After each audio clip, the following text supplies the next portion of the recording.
ഒരു അടുക്കള അല്ലെ, എന്ത് രസാണല്ലേ കാണാന്. നിങ്ങളെന്തെങ്കിലും കണ്ട ഒന്നുകൂടി സൂക്ഷിച്ചു നോക്കിയേ, എന്തെങ്കിലും കുഴപ്പമുണ്ടോ? ആരൊരാള് പാന്റ് ഇടാതെ പോണ പോലെ തോന്നിയ നിങ്ങൾക്ക്? അല്ലെ, കണ്ടപ്പോ ഞാൻ വിചാരിച്ചു പാന്റ് ഇടാതെ നടക്കുന്നത് എന്നുള്ളത്. സത്യത്തിൽ ഞെട്ടിപ്പോയി എന്നുള്ളതാണ്.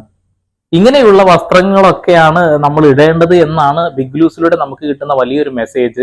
പിന്നെ ബിഗ് ലൂസ് മെസ്സേജുകൾ കൊടുക്കാനോ മെസ്സേജുകൾ പാസ് ചെയ്യാനോ വരുന്നതല്ല എന്നാണ് ലാലേട്ടൻ പറയുന്നത്. പക്ഷെ ലാലേട്ടൻ തന്നെ ഒരു മെസ്സേജ് തന്നിട്ടുണ്ട്. അവരെ ഞാൻ വീട്ടിൽ കയറ്റല്ലോ, നിങ്ങൾ കയറ്റില്ലെങ്കിൽ നിനക്കെന്താ എനിക്കെന്താ മാങ്ങാക്കൊലി തേങ്ങാക്കൊല എന്ന് പറഞ്ഞല്ലോ. അതാണ്, മെസ്സേജുകളൊന്നും കൊടുക്കുന്നില്ല കേട്ടോ. പക്ഷെ ജിസേൽ എന്ന് പറയുന്ന ഈ ഒരു വ്യക്തി ബോംബെക്കാരിയാണ്. ബോംബെക്കാരിക്ക് ഏത് വസ്ത്രം ധരിക്കാം, ഒരു കുഴപ്പമില്ല. കുറേ ഫോട്ടോസ് ആൾക്കാർ അയച്ചു തന്നിട്ടുണ്ടായിരുന്നു, കുറേ വീഡിയോസ് അയച്ചു തന്നിട്ടുണ്ടായിരുന്നു. ഇവര് റോസ് വസ്ത്രം ഇട്ട് നടക്കുന്ന ഒരു ക്ലിപ്പും കൂടി അയച്ചു തന്നിട്ടുണ്ടായിരുന്നു. അതായത് ആ വസ്ത്രം ഇട്ടിട്ടുണ്ടോ എന്ന് ചോദിച്ചാൽ ഇട്ടിട്ടുണ്ട്, ഇട്ടിട്ടില്ല ചോദിച്ചാൽ ഇട്ടിട്ടുണ്ടോ, ഒരു പിടി